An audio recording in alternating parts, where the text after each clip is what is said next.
Welcome to Blue Tinted Glasses, the home of Leicester City talk on YouTube. Fan debates, live watch-alongs, post-match reactions, and all the Foxes banter you could ask for. Subscribe now and see the game through Blue Tinted Glasses. Just into race clear. He's got Jamie Vardy with him. Jamie Vardy sets off. Jamie Vardy! Back here for Darwin. Oh, he scored an absolute belter. That is trademark Abdul Fatahwood. This one into the box. Nugent over the top. Oh, what a goal! David Nugent's just scored a beauty. He's made Forest look like fools. Premier League champions 2016. The amazing Leicester City.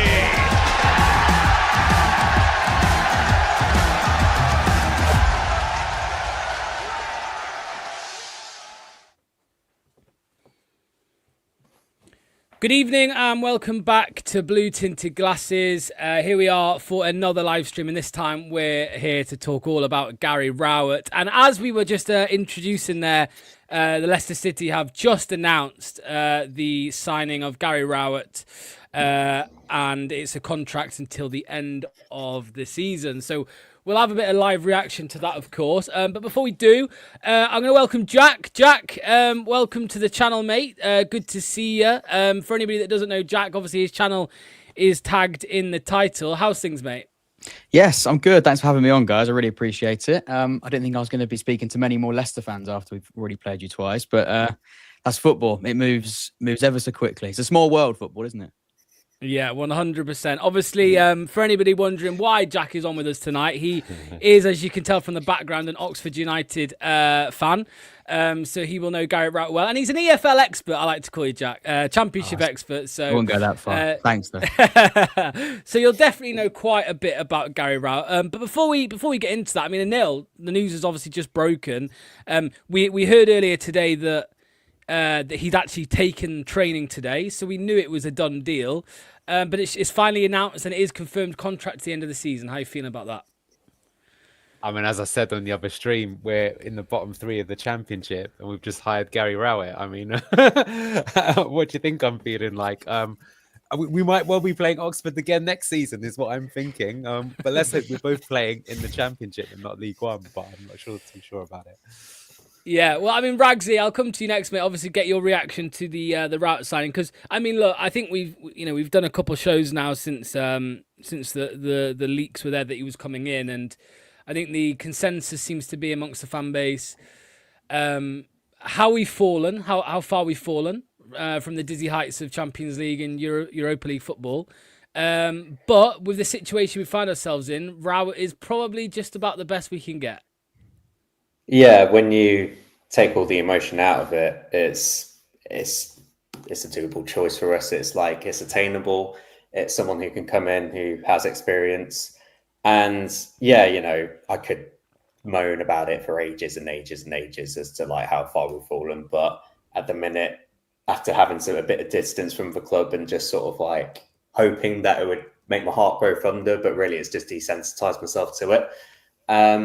I just look at us as a 22nd place team that just needs to be in 21st. It's a simple objective and we just need to do it. Yeah. Well, what I'm going to do is I'm just going to quickly bring up the statement here from Leicester City so we can just have a little read of it here. So we are pleased to confirm that Gary Rowett has been appointed first team manager on a contract to the end of the season. The 51-year-old agrees a contract at the end of the season. Callum Davidson joins coaching staff as assistant manager. Jack, is that his previous assistant? No. Do you know who that is? No, it's not. We didn't have Callum Davidson as the assistant manager at Oxford. So yeah, he's not someone that's following his time at Oxford. It's a new assistant manager. Okay, so that's interesting. We'll try and find out a bit more about him. He used to play for us, Locks. Oh, he did, didn't he? He Yeah. did. Of course he did. Yes. Yeah, let me just bring him up a secking. Callum Maybe he Davidson. can play instead of Luke Thomas. Can't be much worse. Yes, he played for us for 4 years. Okay, interesting. He was manager at Queen's Park in Scotland. last year. So there you go. So Gary will now oversee. So he will take the game on Saturday as we'd hoped. He will now oversee first team training as we prepare to travel to his former club Stoke City. Obviously, a bit about him: 600 matches, 14 years. So just quickly here, the chairman. Gary is a manager with deep knowledge of the championship and experience of the situation we now face in these final 14 games. A fight for survival. So there we go. There is the chairman acknowledging the relegation battle. Remember, 2 weeks ago, he was still talking about promotion to the Premier League. It is a task on which the entire club is focused, and we will provide Gary with every support to help us find the solutions we need. I'm grateful to Andy King for the professionalism and dedication with which he has prepared the team for recent matches in challenging circumstances. So yeah, he's going to be introduced to the media tomorrow, because that is the usual day for the press conferences. Okay, so interesting there. We'll talk a little bit about what Top said in a bit, but let me come to you first, Jack. Talk to me. I suppose the first thing I'll ask you is, are you surprised to see Gary Rowett coming at Leicester City? I mean, as I've just said, kind of, we're not that surprised because of where we are, right? We're in the bottom three, regardless of our recent history. But does it surprise you at all to see him at Leicester? Not given the circumstances, no. I think with all appointments like this, you have to sort of, it has to have a sort of a parallel to where that football club is at. Gary Rowett would never have been appointed as a manager if you were still pushing for maybe the ambitions that you were looking at the start of the season. Everybody knows what Gary Rowett is. I think we can try and fluff it up in different ways, but ultimately we know what Gary Rowett does at this level, or what he tries to do at this level, and has been successful at in the Championship. So given the circumstances and given what you need to do and what Leicester need to do and how those expectations have now shifted purely to survival, no, I don't think it is a surprise. What has surprised me, and I think I've seen a few Leicester fans say it, and I would agree, is the length it's taken to get to this point. I think that is something that just baffles me. The appointment itself, no. The length of time to bring in someone that's been out of work since December, where, let's be honest, you haven't just, although you had that point deduction fairly recently, I wouldn't say the point deduction has stopped you from a promotion push when you had it. I think that the writing was on the wall at that point. So I think most honest fans would suggest that this has been a long time coming. So it shouldn't have taken as long as it did, because I think Guy Rowett has been, he's been looked at a fair few jobs over the last couple of weeks anyway. I think Blackburn in particular. So no, the profile itself and the guy himself, no. The length of time, I think that is a bit of a red flag. Yeah, I mean, you mentioned the other jobs he was interested in. I mean, I don't know. The latest I read on the Blackburn situation was he just never got back to them. Which I imagine, I don't know if that was true or not, what I read, but you imagine that's because he had Leicester lined up, of course, and Blackburn went a different route. But Ragsy, I mean, Jack said there about the time taken. Like we've done a couple of shows, as I said, about Rowett already, and we've not really moaned about the appointment itself, just more about the time it's taken. Rowett was out of a job when Marty Cifuentes was sacked. It seems to me, Ragsy, on the face of it, that Leicester have spent the last 3 weeks trying to sign maybe a bigger name than Gary Rowett, and that's not come off, so they've had to go back to Gary Rowett. Yeah, it's just very messy as per usual. It's nothing new that we've seen before from this regime. So it's the lack of clarity, the no negotiations. Maybe it was like, it would really be surprising to see actually whether he initially had like a longer deal in plan rather than a short-term deal up until the end of the season, and what the terms were for that deal and how long it would actually have taken him to renegotiate. Maybe not long, but clearly he wasn't like first choice at all. You hear of some of the rumours of potentially like an Enzo or something, or what was it, the Hartsman? Like, what are you doing? Derek McInnes. Derek. Yeah, no, I know what you mean. Yeah, but we were linked with Enzo Maresca, which was just what the fuck. Yeah. And you're thinking, like, you think surely that can't be true. But in this realm of whatever this regime is, you feel like, it can be. It could be just some arse licking that was going on there that just took like 2 weeks of in the nar. And it's just like, we've gone through this before of just like, we sacked Brendan Rodgers, and we always seem to do it like, like towards the end of the season, when we had an international break, then sack a manager, then take 2 or 3 games to go and sign a new manager, When you're thinking, actually, in hindsight, you could have just done that before the international break and give yourself plenty of leeway to have those discussions, like go around a few options and do your business then. And actually multitask. I know we guys find it hard, but fucking hell, come on. Like, just talk to multiple managers at the same time. It's not that difficult. You have the resources available to do that. And it wouldn't have just surprised me if they just ticked it off one by one, just to go down the route and then eventually land on Gary Rowett and just be like, yeah, okay, you'll do. And it's way, way, way too long. And if it comes back to bite us at the end of the season, it'll be them to answer for. But like 3 years ago, Ragsy, like 3 years ago, right? When we took, we took too long with after sacking Rodgers. Just quickly, before I come back to Jack, I mean, Anil, I heard something today that apparently there were a couple of other managers that were happy to take the job, but only in the summer. They didn't want to take it now. Now, obviously it's all speculation. I mean, one of them could have been Michael Skubala. Of course, we were linked with him quite heavily. So yeah, what do you think specifically, Anil, about the fact it is just until the end of the season? Because we know we've got a technical director coming in. It's probably it's the right call, isn't it? Just a short-term deal, and then in the summer you can decide whether you want to give him another year or part ways. I don't know. I mean, he's not a great manager. That's the TLDR. He's only getting this role because we're in such a shit show. He could well take us down. I mean, there's so many things wrong with it. I mean, for what it's worth, I think he's better than sticking with Andy King till the rest of the season. That I would agree with. Yeah. But I just think the whole thing is just completely shambolic, and it just feels like yet another inevitable walk to relegation where we've defeated ourselves more than anything else.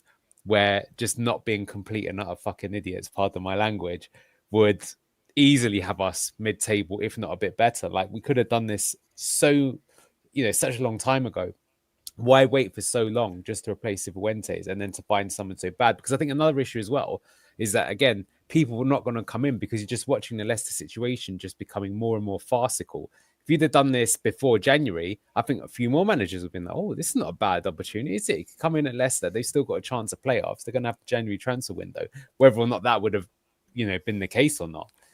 So, I mean, it is what it is, isn't it? We'll get behind Gary Rowett. At least he's played for the club before, but I don't think it's, they probably did try and get someone better. But again, as Ragsy says, the concept of multitasking is just lost on King Power. It's crazy. Yeah. So Jack, obviously Gary Rowett, and just there is a video, an interview up with Leicester, so we'll bring that up later. But Gary Rowett, Jack, has managed Burton, Birmingham, Derby, Stoke, Millwall, Birmingham again on an interim basis, and then your club Oxford. So from your time with Rowett, or Rowett's time with yourselves, obviously he came in and kept you up, which we know. What can we? And I know this is quite a vague, a broad question. What can we expect from Gary Rowett coming into Leicester City, who on and off the pitch are a circus, quite frankly? What can we expect? What do you think the first things he's going to want to do with this squad are? Yeah, it's so tricky. It's so difficult. I think honesty's been one of his biggest things. I think that I've actually wrote down Gary Rowett and tried to do a bit of a mind map to sort of remind myself of the key words when I think of him, and also tried to be honest with it as well. I think sometimes we can sort of look at. I see Gary Rowett's tenure as simply as last season and this season, because they were two very, very different situations. The one that we had last season came in midway through the campaign when we controversially sacked a manager that got us promoted into the Championship for the first time in 25 years, which was seen as a massive thing for our football club. And then we decided to prioritise staying in the league and prioritise our short-term future at this level, which at the time was tricky to sort of, because there was that emotional aspect and that attachment we had with the previous guy. But it was very, very clear what the board wanted to do. It was a completely different brand of football we were going to play. We knew that coming into it, but we wanted to prioritise staying in the league at all costs. And that's what the appointment of Gary Rowett, did provide us. And, given the expectations, or I'm careful using the word expectations and Championship surviving at Oxford, because I don't think there's going to be, I think we're going to be there a while before we can expect to stay in the league. But let's say the aim was to stay in the league, and he did that and he achieved it. And that has to be applauded. That was an incredibly difficult job. And I think every person, whether he left in a good way or not, and however people sort of responded to that sort of tenure ending, everybody was very, very pleased and I think proud of him keeping that group in the Championship, because that was a very, very tricky season. And this one was even trickier with the teams that obviously came up with the likes of Wrexham and Birmingham, and we knew it was going to be an even more difficult task. So what to expect? I think the idea that I think a lot of what people have been saying, those preconceptions, I think are fairly accurate, to be honest. I think he is going to prioritise shoring things up defensively. I don't think the idea that he's totally negative is completely fair. I think he is quite good at identifying where the strengths are in the squad and looking to sort of lean on them, which could be quite helpful. He's not your plug and play coach, and I think he'd even admit that. I think he's very, very adaptable is not the right word, but I think he knows very, very quickly which players he can trust and which players he can sort of build a team around, if you can call it that, in a short period of time. So when he came in, for example, we had a player called Placheta. Again, as a footballer, I don't hugely rate him, but one thing he's got is pace. And if you're playing in the way that he will do in transition and on the counter-attack, he clearly identified him straight away as someone really, really important. And the two words I think really important with Rowett in terms of how he plays, I'd say pace is one thing, because it is very, very transitional. And the other word I'd use is strength. So the quick players in the squad, I know it's quite basic, but this is something that is important. I think players with pace that can sort of use that on the break, I think are going to be massive. I look at Mavididi and Fatu. I think they're going to massively benefit from that. I think they are probably winners of this appointment in the short term. And also I've got to mention Ben Nelson, because he was absolutely incredible for Oxford United for that 6-month period that Gary Rowett was there. And he loved him, right? Rowett loved Ben Nelson. Absolutely, yeah. He was integral to everything we did. And, talk about pace and strength, which were massive attributes in how he played. In relation to a centre-back, he's not a slow centre-back, and he's also very, very well built, a very physical centre-back as well. And that's what we saw. So that was really well aligned. So, yeah, and he will use those sort of modern-day sort of traits in players. I think the idea that he, wants a big lump, if you like, at the back, and he's going to disregard players that are actually good on the ball, I think is false. Like, he did have Ben Nelson playing out of the back a lot of the time, and he did use attacking players out wide. We're taking players on and using them on the counter attack. It's the nuances. It's the things like when you go ahead, it's how you protect your lead. It's whether or not you can trust as attacking players.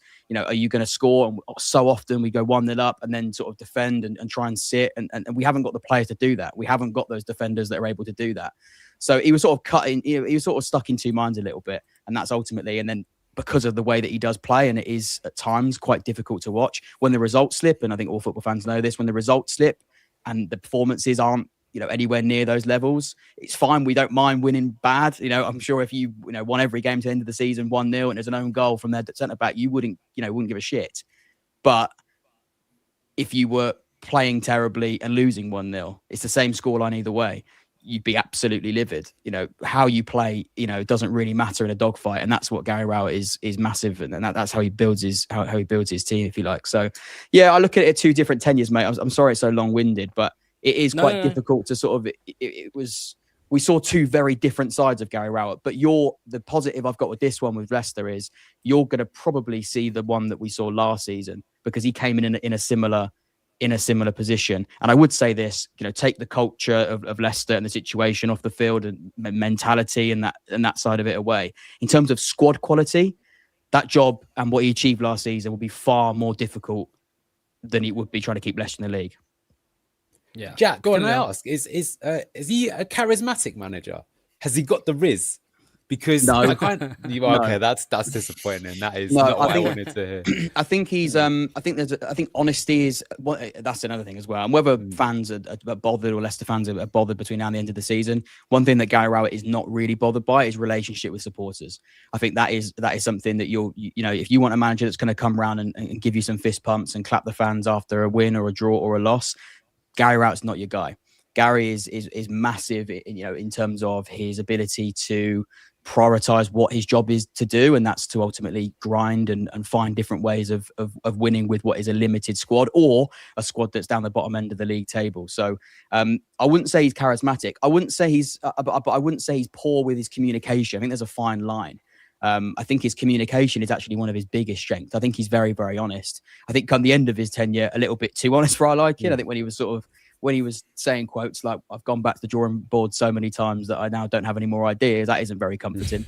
But you can flip that the other way and say that he wasn't trying to fluff up the fans. He wasn't there going to try and sail them down the river. He was pretty honest with how he assessed the situation. So no, not charismatic, but I'd say he's pretty honest. Thanks. Ragsy, for me, mate, is quite. I actually don't mind that, because I remember when Marty Cifuentes came in, we were kind of all clapping and cheering the fact that he was going to the local pub and having some beers with Leicester fans, and obviously Marty was kind of making a real effort to try and impress the Leicester fans with some of the media he was doing as well. Ragsy, we kind of just want someone now to come in and do the bloody job, right? That's all we want at this point. I agree with you, Lux. Like, it's the sentimentality, the connection and stuff. Like, we're too far down the road for that now. Not for this season. It's like, if your idea is to try and build a project with him, which is like, I'll be honest, like it is underwhelming for me. But that's the highest standards that we've been at. I can accept him in this role that we've got until the end of the season, of course. And like, just the honesty is very key. Like, we've had it with managers in the past that said they were going to be transparent and honest, and ended up just licking the arse of the regime and just giving us false promises, and just like, to name a few, really. So I'd appreciate the honesty. I'd actually appreciate it if he called out some of the bullshit that was going on, like, behind the scenes at the club. That would actually, I'd actually rate him for that, to be honest. I think it plays into his hands. Sorry, man. I think the reason why honesty is important with Gary is because he knows he's not there very long. He doesn't with Oxford, although he'd signed, I don't think he actually put a length on his contract. I think it was a pretty sort of rolling-ish sort of contract, and that was something that had to come in play because we didn't know when he was going to be. But I think if you know that you're not going to, he's not going to rebuild a football club over a 3-year period and promise you the Premier League days again. He knows where he sits. He knows his job. So he can be a little bit more honest, I think. Sorry, mate, but that's what I would say to that, I think. Yeah. No, I completely agree. He doesn't really care if he burns any bridges and stuff. He doesn't really. I think it sounds like not too many games, but, it still could be enough to burn a lot of bridges in his time here. So it's just sort of like keeping them just on sides up until the end of the season to sort of formulate a team that can actually go and produce on the pitch and get us enough points to go ahead and survive. Because he's going to want the job, isn't he, Ragsy? Like, if he does, he's going to want the job. Of course he will. I don't want to like shit on his career already, Rowett, but it could be the biggest job of his career. I'm not saying that's definite. It's Marty all over again. Oh no. Yeah, depends on how well he does, though. Like, if he does, like, if let's say he comes in like a house on fire and you start actually looking like a real team, and you start to think like, holy shit, if we had him at the start of the season, then you're thinking you could actually do a promotion push here. Then you feel like, okay, you know what? There's a good feeling around there. He has some ideas that he could relay to the regime and stuff. And I'm getting terrible flashbacks. Yeah. But like, that's the thing. Like, I don't really have a lot of premise in it. I'm just looking at the short term and just thinking to the end of the season and just going, I don't want to jump ahead of a gun and just start thinking like, oh, he could be this when. Let's just give him the remit. What went wrong in that second season? Let's go to this line first. Is that where his ideas shone through and his ideas were all terrible? No, I think when I say those sort of things, like I couldn't to have a manager come in and keep us and say that we didn't get promoted and go straight back down. Like, I genuinely am. I think, and at times the football, I think in his first 3 games we scored 6 goals. So the idea that he comes in and it can work, but everything feels like it has to be right. Like, I know most wins do, but there isn't the room for error, is tiny. So that is something to say. In terms of the second season, I think what happened was, and there's a few mitigating circumstances, some involving Rowett, some not. I think if we're just looking at Gary Rowett, I think what happened was there was a lot of conversation about his style still from fans, and that's dangerous. I think as fans we just always do. We always question how football is played. We always do that, especially when you've survived and you're looking ahead to next season. We go, we've done that now, so now we can play really good football and we can be here forever. When actually, the championship isn't like that. I think what happened was, I think he either listened to that or maybe he believed it a little bit, and I think we opened up a little bit too much. I think he went away from what that looked like. And then we tried it. It didn't work. And then he went, look, I've shown you, I've tried to be more expansive. It didn't work. we're now going to go back to my old ways. And then when he went back to his old ways, then that didn't work either, because he'd then the messaging was difficult, because then he's gone from saying the players are going to do that, and then you then got to revert. And if then you're reverting back to what was there before, that is difficult, especially after a summer. We've got rid of some players, new players have come in, over the course of a summer, that's really difficult. So, I think to most guys, I know the discussion has to be there. You get to the end of the season. I think that has to be where the Gary Rowett situation is, right? Because it's so important that everybody's very, very clear with what Gary Rowett does. And I don't know, like you say there, I think your point about his biggest job is a career, potentially that is the case. I don't know if Gary Rowett I don't know if he's bothered about a managerial job that lasts him 3 years, to be quite honest with you. I don't really think that's something that he's hugely interested in. I think I don't know if that suits him. I don't think that as a guy and what he is doing, and also that new weird relationship we now have with head coaches, managers, directors of footballs, and that sort of pyramid that we've now got. I don't know if 3-4 years, even 2-year plans or projects, I fucking hate those words. I don't think that suits Gary Rowett in this sort of modern game. Yeah. Let me ask you this, Jack. You mentioned that he's very good at working out kind of what players he trusts and stuff like that. As I'm sure you've heard, there's been accusations towards this group of players for, well, not even just a year, multiple years, that they're not really committed. This year especially, there's been a lot of accusations of the players not trying or giving 10, 20% less than they should do in games. A couple of them maybe pulling out of challenges, heads dropping. What would Gary Rowett's how would he act? How would he react to those types of players? Because I think this season with Marty Cifuentes, for example, there was some senior players that just consistently let him down. Like Harry Winks and Wout Faes and Yannick Vestergaard and Jordan Ayew, letting him down, but he would go and play them again because on paper, technically, probably the better players in the squad. What would Rowett do with them types of players? Would he? I suppose what I'm asking here is, if he's got a 29-year-old, senior player who's not pulling their weight, would he be likely to maybe bring in a youngster? Because we have some very talented youth in our squad who are on literally the cusp of the squad. Would he be likely to bring them in over the other players maybe not pulling their weight? Potentially. I think it's a really interesting one, mate, really, because the situation, I could be wrong, and I don't know all of the details with his Birmingham tenure. I know his Millwall tenure was actually quite long. That was his sort of last long-term job he took. But every sort of firefighter job in the last couple he's done, I don't think he's inherited a group with the issues quite like Leicester's and the current situation. Because the issue with Leicester, some of it is quality, but we all know that they have actually got quality. So that's always a bit of a contradiction. The problem he had with Oxford, or the situation he inherited with Oxford and maybe Birmingham to a certain extent in the Championship as well, has been far more quality problem than culture problem. And that's something that's really difficult to answer, because I don't think he actually came into an Oxford job with players that didn't want to be there or didn't want to be Championship footballers. Our problem, if we go down, and sorry about, I'm trying to sort of not make this so Oxford based, but if Oxford go down, it isn't because we haven't worked hard. It's because we're not good enough. That's the situation. Whereas if Leicester go down, it's not because you're not good enough, because you haven't worked hard enough. That Leicester squad shouldn't get relegated purely based on quality. I don't care how many performances you've seen them play. They're better than that. They're better than that. That is just an absolute fact. And you'll know that because if Gary Rowett comes in, you win 3 games with a bounce, Fatty will be linked to a Premier League club in a matter of seconds. So we all know that's the case.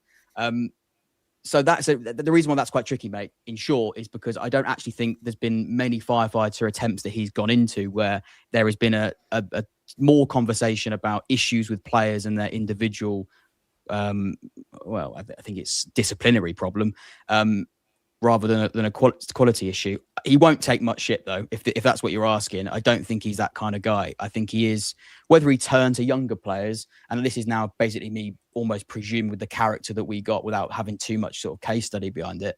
Yeah, he won't take many prisoners. And there were players that let him down, and, he didn't, he's not scared to sort of put players in their place, if you like. But at the same time, as like every manager, you try and put players in your place, but you've still got to play with 11 players. You've still got to turn to another midfielder if you drop a midfielder. So you haven't got an unlimited group of players. You've got to play the players that are available to him. It's quite difficult when it's a results-based business, and he knows his current situation that Leicester or any club he walks into. So yeah, I wouldn't know, mate. If I'm being, can I be really honest? Yeah. I don't think we actually experienced that at Oxford. We were just, it was a quality issue, not a hard-working mental problem. Yeah, Ragzal, I'm going to come to you in just a second, mate. I mean, if you want, you can think of a question about Rowett that you might want to ask Jack. But Jack, before let's just ask it now. I know you've touched on it briefly. Style of play. How do you expect? Right, we play Stoke away on Saturday. He's going to have 2-3 training sessions before then. Yeah, I won't be watching that on Sky Sports Plus. I'm not sure that's going to get me. Well, what do you think he's going to do, mate, in that first game? How do you see, if you could guess, how do you see us setting up in that game away to Stoke? Predominantly, if we're looking at shape and formation, I think he used a 4-2-3-1 a lot in his period in the first last season when he first came in. So I wouldn't see that shift. He did also attempt to use a back three at times. That was nowhere near as successful, but I think that was more last season when we sort of realised the 4-2-3-1 wasn't very effective and then moved to that shape and then realised we didn't actually sign any wing backs. That was never going to work. So he built a squad for a 4-2-3-1, I think, and players with, I think it was a squad built for a back four. And that's what he actually inherited. That's the formation that we were pretty much playing before he came in. So there wasn't much change. I think we actually moved from one player in the middle to two, which was really, really important. He did solidify, and the organisation, I think, is something that will certainly improve. And there's a fine line between organisation and negative football. I think when he first came in, he got that sort of pretty spot on, really. I think we were organised, but we also, did you try and use the flanks and use the wingers that we had to hurt teams on the break. And even this season, to a certain extent, I think we beat Ipswich. I think around sort of December time, and both of our goals came from sort of the second goal was a counter-attack from a winger in behind. So again, he'll use that. And even the first goal was some sort of intense sort of pressing from the front. And again, those are things that people don't really think about with Rowett, and people don't think of it in that way. He can do it. I think he isn't against it. I don't think he's against it. The problem is he always comes into squads that have to use those different ways of playing. He hasn't really been given a job where he can bring in, he has the most technical footballers. And that's sort of the way it is. I do think that is important. I think maybe, and look, I don't think he's ever had the resources to play the best brand of football, to be honest. Maybe at Millwall he had a couple of those players, and that was maybe why that didn't end so well, because there was a different direction there. But I think he spoke in one of his interviews about at Derby as well. He was able to play a little bit more on the front foot with the squad that he had at Derby. Yeah, I think he's, and it sort of links to what I said at the starting with sort of style. Like, he is very, very good, and something that I would say that is important is that he's very, very clear with how he sees the squad when he walks through the door. Like, it won't take him long to realise, and he'll know this anyway. I mean, he's, isn't just he'll know that where Leicester's strengths are. We know where Leicester's strengths are, and I wasn't looking for a job. We know that the wide players are where you can be most hurtful towards an opposition. So that's going to be a massive part in how they play. And to be honest with you, I think that would be they are massive winners in this appointment. I mean, imagine being a slightly more transitional side with Fatou and Mavididi in their pace. Like, that is successful. That can be really, really problematic for oppositions. The striker situation with you, I'm not entirely sure. I'll be honest with you. I could be proven wrong. But Jordan Ayew is not a Gary Rowett footballer. So what profile? I mean, let's say Patson Daka, Jordan Ayew. Who's more likely to start out of the two then? And that is his that they are his options, mate. Jordan Ayew and Patson Daka. Genuinely, I haven't seen millions and millions of footage of Leicester this season. Whoever is willing to work the hardest. I know that's a really sort of, I think I felt a bit sorry for the strikers that we had up front when Gary Rowett was there, because it is a bit of a graveyard shift at times. There isn't maybe opportunities as free flowing as they'd maybe like, but they are very, very important to the way that, you sort of pin teams back at times, and sort of, you do have to pressure on the front. You are going to have to, come deep and work hard in that defensive block that he will use. So it's whoever's going to work the hardest. It's whoever's going to run the most and cover the most ground, because it is it is a bit of a shift. And to be honest with you, that's the sort of same with every position on the pitch. I think there's this sort of thing of Gary Rowett demands, hard work and people that run. But that is kind of most managers, really, isn't it? I don't think you ask many managers, even at the top level, that will say that running doesn't really matter and players working hard doesn't really matter. I think it's when you haven't got the ball, which I don't expect you to have a lot of it, if he comes in and plays in a similar way that he has done before, if you haven't got the ball, you've got to run even harder because you're going to be chasing at times. Maybe he comes in and assesses his Leicester squad and goes, we've got some technical players here. Maybe we can have the ball a little bit more. But I think you've also had the ball a lot with Martí Cifuentes, and I think you had 70% possession nearly when you played us. And we hit you on the break. Who was your key players then in the Gary Rowett style? Who was like the person that he was first name on a team sheet that represented the team in the best days? Cameron Brannigan, our midfielder, was again, and the thing with Cameron was, or is, and he's a bit of a legend anyway because the amount of time he spent at the club. He's also a really, really good footballer.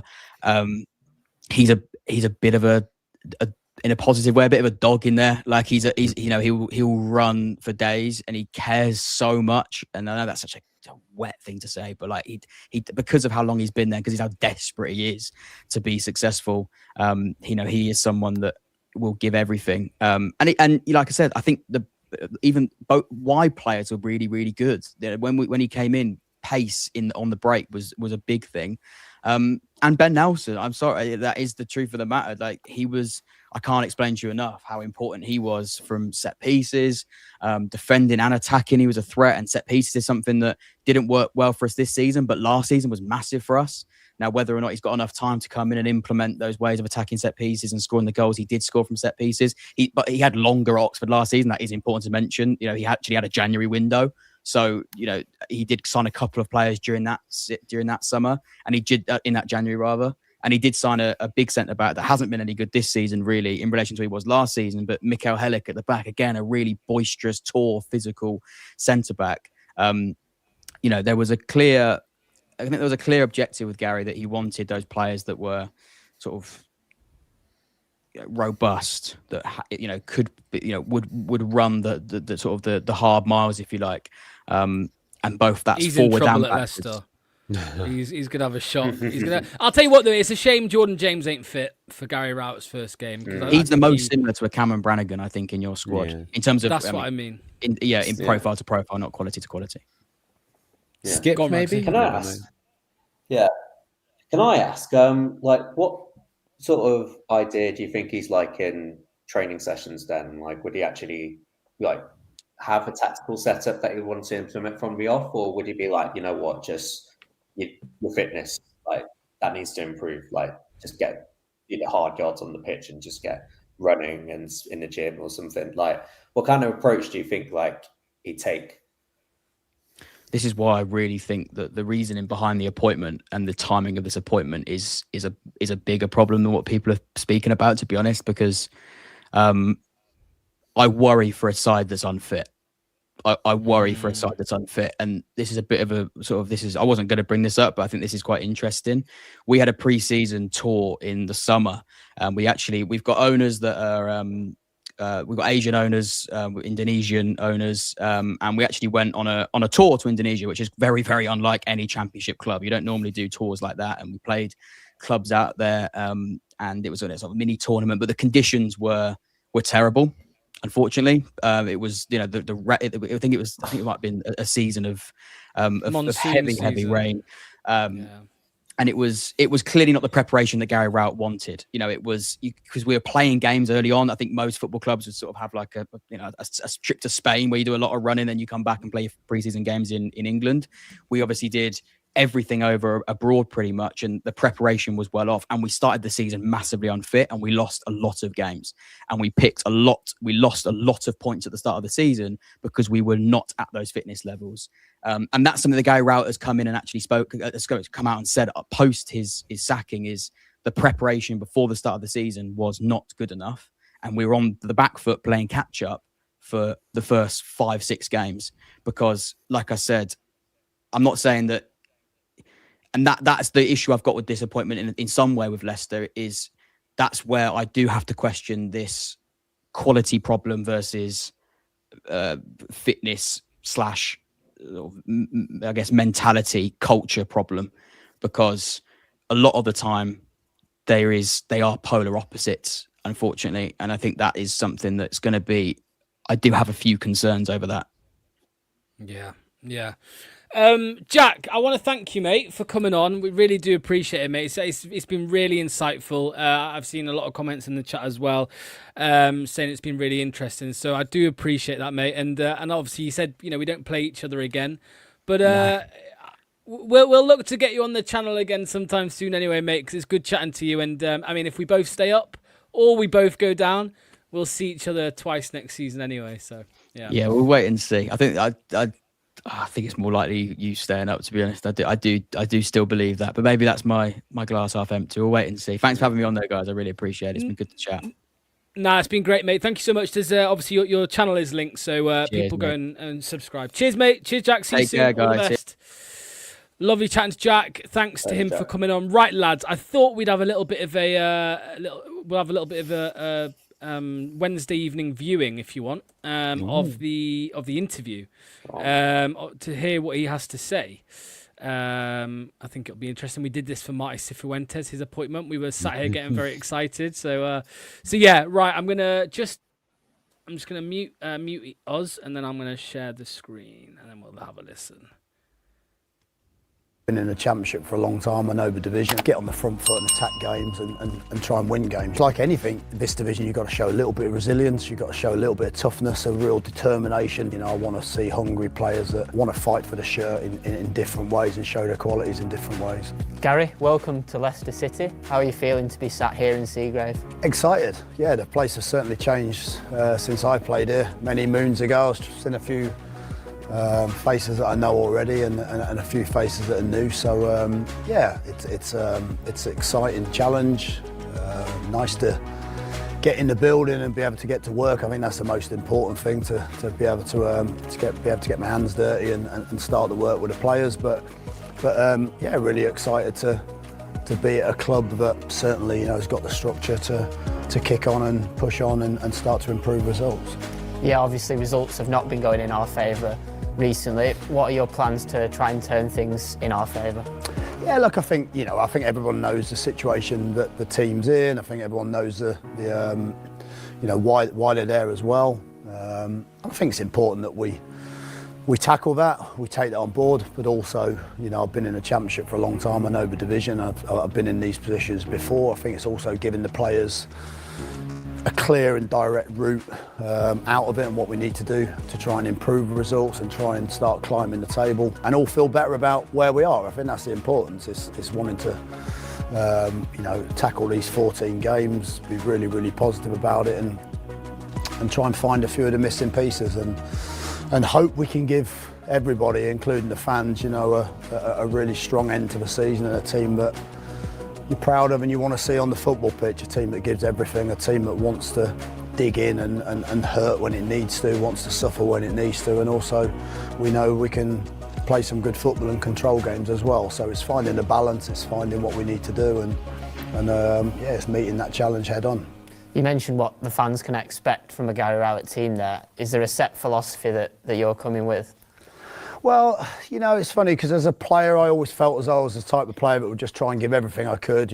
Perhaps there was more talented players than me, but I tried to make the best of what I was. And as a manager, I suppose it's still the same. I want to really structure the team well. I want to organise the team well.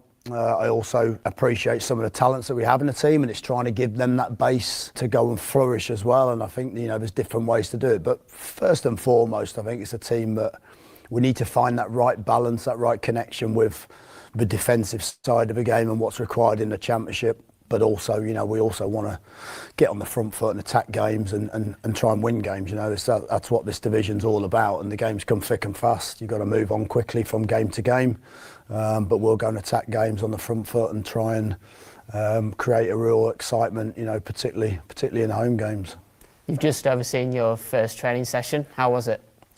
Yeah, it was windy, it was cold. But the facilities are fantastic. I think, it's all about the people that bring the facilities to life, the players, the staff, the coaches, there's an enthusiasm there. I think when there's some new ideas as well, sometimes, of course, the players buy into that quickly. We'll see how that manifests itself on the pitch, but certainly so far, I think everyone feels a little bit disappointed and frustrated where they are. So it's up to me to give them the tools to almost manifest that in a positive way and put that on the pitch on Saturday. We can talk all we want during the week. Ultimately, it's about what we do at the weekend and in the midweek games. But also, it's nice to get out there on day one and work with the players and get to know some of them and build those relationships up as well. So some of those players I've worked with young Ben before, of course, at Oxford. I've worked with JJ at Birmingham. There's some other players that I know a little bit better than the others, but I'll soon get to know the personalities.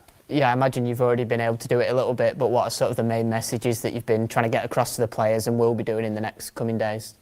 Yeah, I think the main message really is, how do you want to finish the season, really? I think it's a great opportunity. You can look at these positions in some ways. You can look at it with a little bit of trepidation, a little bit of fear, or you can tackle it positively and almost, almost embrace the challenge, I think. And by embracing the challenge, it's like anything, this division, you've got to show a little bit of resilience, you've got to show a little bit of toughness, a real determination to go and do what it takes to win games of football. But of course, there's lots of different ways of doing that. You can do that by having a lot of the ball and attacking well, but in order to also attack well consistently, you need to have the right defensive structure and the right defensive balance. And this morning really was about sort of highlighting what we'll give the players, but also being really, really clear on what we need back in return. That the discipline, the willingness to want to be the best player you can be, whether you're 36 or whether you're 16, it makes no difference to me. I want to see hungry players that want to fight for the shirt in different ways and show their qualities in different ways. Obviously, there's not too much time until your first game in charge. Away at your former side, Stoke, on Saturday, what's been the main focus heading into that game? Yeah, I think sometimes the first day is about putting across some of the messages in terms of the culture and how you need that to look. It's also a little bit around some of the principles that we've spoke to the players around, giving them trying to simplify the game a little bit for them, but also giving them a real clear basis and a consistent message of how we want to do it and how we want to try and do it. I think the players have to bring that to life. I think some of them are messages, there's a clear structure, but I think they have to bring it to life. I think that's the part of it where they need to feel that little bit of freedom, particularly in those attacking positions. Again, as the week progresses, we'll start to build towards the opponent, Stoke, and what we might need to do to try and give ourselves the best opportunity of winning a game of football. I'm a big believer really in you play all these different types of opponents, all different types of games. I think you have to really focus on yourself as well. I think it's about doing what you do consistently well. I think sometimes you can change every week to opposition coaches and managers, and whilst you respect the opponent, it's about what do we do and what do we really want to do well, and what do we want to, what defines us as a team and the behaviours around that. So yeah, looking forward to seeing the team. It's a few days away yet. We've got plenty of work to do, but we want to see a team that's certainly galvanised and ready to go out there and do everything they can to try and get a result. Okay, so there we go. Let me unmute you as well, Ragsy. Okay, yes, there we go. Someone's already kind of acknowledged that he was running in the videos. Marty never did that. Anil, off the bat, mate, what did you make to the interview? Of course, a lot of it, a lot of the times you look back on a manager's interview like 6 months later and you say, well, that was a load of hot air. However, he did kind of reiterate his kind of focus on organisation, on hard work, fighting for the shirt, but also wanting to play on the front foot, he said as well. Yeah, that was interesting. I'll be honest, if you weren't looking at the screen, he sounded like Sean Dyche. Didn't realise he had such a gravelly accent. It made me laugh a little bit. So that was kind of funny that took me by surprise. Yeah, I think he said the right things. He came across half decent, I think. Yeah, interesting as you said that he mentioned that he would control the game and attack the game if need be. Let's see if that's the case or not. I think, to be honest with you, I think the interview was pretty good. He came across quite well, but let's see what happens on Saturday, right? I think I don't know about you, but you see that first team lineup and it's got Jordan Ayew and Luke Thomas in it again, and what you're going to think. But as I've said to you guys before, I don't know if he knows the situation or not, and what that means precisely. But look, I think he said the right things. The problem is, as we all know, is are those players going to be willing to work and really dig in? You just haven't seen it all season so far. Ragsy, what about you, mate? What were your thoughts on Gary Rowett's first interview? Yeah, I think he said the right things. Like Neil said in the interview, just came across as honest, like some good principles in there. Already out there on the training pitch that's a bit proactive and stuff, which can be a good sign. It's just, seeing the team selection when it comes to it on Saturday. At the end of the day, like, I feel like after hearing Jack, after listening to the interview, it doesn't really feel like he's going to tinker too much, especially in the short span of games that we've got left this season. So it will be very telling when it comes to Saturday selection and how he approaches it. I don't really think he's going to differ too much from it. So I feel like he has a plan in place, like, an organised setup. He needs the players to meet him halfway, which is a whole new challenge in itself. But, it can work, but, it is kind of, if it doesn't work on this sort of basis after 2-3 games in, then, we are bang in trouble, really. So we just really need this to work. Just to clear up here, so Ron Judkin, he has an assistant manager who is Callum Davidson, who is the man, as some of the older fans here might know, was the one who got punched in the face by Dennis Wise. So there you go. There's an interesting little thing for you. He was his assistant manager at Birmingham, but not at Oxford. And the reason for that was because Callum Davidson was managing over in Scotland during that time. Let's see what some of the comments are saying then. So, Paul Bloke will age 30 years after managing this lot for a few weeks. Keep any protests out the stadium. We need to back him and the players. I think that is what the plan is anyway, Charles, for the protests to be before a game and after the game. Is exactly what we need, listening to him. No more free passes. Lovely guy, seems trustworthy. And there was another comment here I wanted to bring up, which said, let me bring it up. Oh, there you go. That one was about Jack. Oxford guy, top guy, intelligent, thoughtful, excellent guest. All right, I'm going to play a game here with you both. I want you to give me... Now, this is a bit of a weird game to play, isn't it? I was going to say, Anil, what 11 you would go with on Saturday with the new manager in the door. So, we'll go through it together. So, who's going in goal, lads? Does Jakub come back in, or will we stick with Asmir Begovic? I would stick with Asmir, to be honest. Or Vitez? Nah, too risky to try someone new. I just think that Tool commands the box. I think he has made the odd mistake, Begovic, but I think the thing is he's better at claiming crosses and things like that. That's where I think Larchek's just too shaky. And I think you need a confident goalkeeper to help the defence who looks so nervous, especially when unfortunately you've got the ticking time bomb that is Caleb Okoli in the team.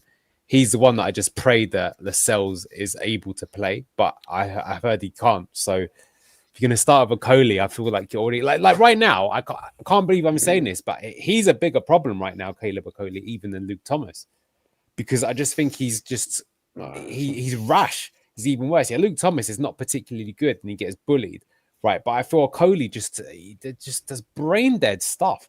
Like, after that sending off, to give away that penalty, I know it was only in the cup, but again, he's just an idiot. So how do you sort out your defense of that? So, yeah, Begovic, to answer your question.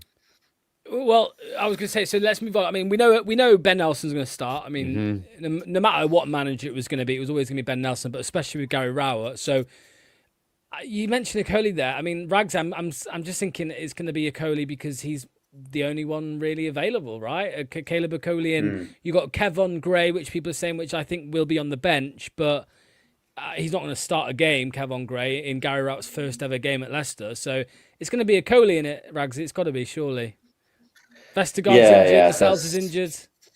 Yeah, it's got to be. It's like, it's already a partnership that's been tested, so I worry with him. It's just really, really, really underperforming, and it's like just far too rash. But he's got to keep his head in check.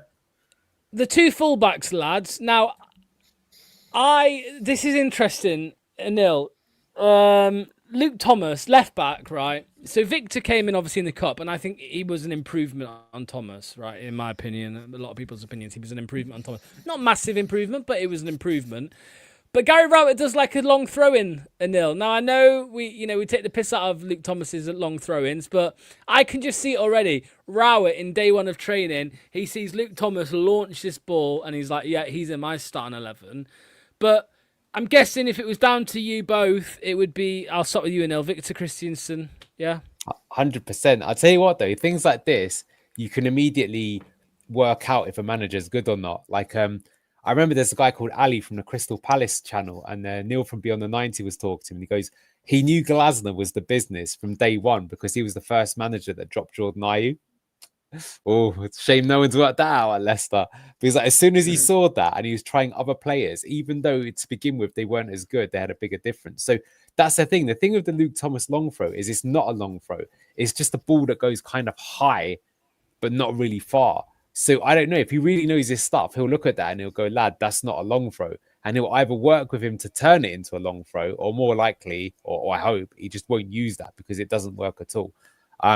I've got a feeling they will still use him, but it should be Christensen to me. I actually think he was quite impressive in the cup game. I think he added a lot. He still had the weird thing where Mavadidi won't pass him the ball, but I think he looks more competent. I think he was poor earlier in the season, Christensen, but I think he himself knows that he's got to knuckle down himself because he doesn't want to be in League One either. If he wants to get a move, he's going to have to show what he's worth. Otherwise, he's going to maybe end up at a Championship club, not the Premier League. So I would personally start him, but I feared that Luke Thomas will start. Ragsy, I think you agree. Victor Christensen over Luke Thomas. Right back though.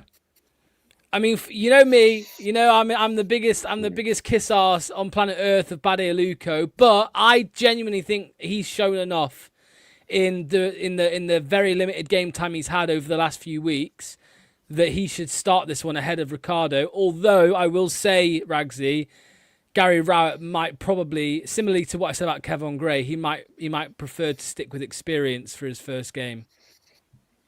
I feel he'll stick with experience. To be honest with you, I think it's sort of Hamza. Like it could be. Oh no, Hamza's injured.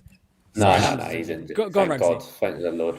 But yeah, it's like I think because he's been a previous captain as well. I think he's still a good role model, but the legs have gone. I think just mentally, it's sort of on the pitch and how he sees the game is just very clouded. Like after years and years and years, it was just a case of one season too far.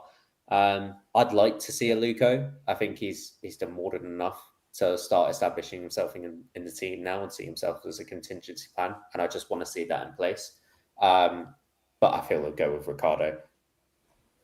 I'm playing around here like we've got 4-2-3-1. We'll just stick with the 4-2-3-1. So I'm just going to jump ahead here. Mavadidi Fatawu. I mean, as Jack was saying, I think the wingers could be the biggest winners of this appointment. So I think they'll both start, Mavadidi and Fatawu. The two midfielders then. I'm convinced it's Skip and Aribo. Anil, I'll hand to you, but I don't think he's going to play Winks. I think it will be Skip and Aribo, and I think that's what it would have been over the last two games as well, had Aribo been able to play. But I think it'll be. Does anybody disagree with that, Aribo and Skip? No. But here's one for you: will Winks be on the bench? Because I think he will be. Yeah, of course. Yeah, he will be. Yeah. He will be. The number 10 then, Ragsy, who you go? I mean, for me, it's, it will be interesting, right? Because he could go with, he could go Ayew as the number 10. Like, that is a possibility, in my opinion. I think that's more likely to happen as the 9. But surely it's Mukasa. Ragsy. I mean, it makes sense in our heads, but, apparently we're not football managers and we just haven't been in the game long enough and we just go down the same old route that just doesn't seem to work of old and experienced that are just clearly not good enough for the levels. But I mean, he'll probably just look at Ayew and go, yeah, he does try, doesn't he? He does try, he does run. It's just like, oh yeah, bless him. Like he's some great trooper or something that survived World War II and is just, still keeping a walking like he has. you know, Can't you the tell? guys. Can't you tell? He has. Oh He has survived yeah, World War II. yeah. You see the wrinkles, just sort of like But anyway. But like, I'll probably look at him as like a focal point. With we have a team that doesn't really possess a lot of physicality, and with him there as like a focal point to bring the others into play, he could potentially look at that and see him maybe as a 10.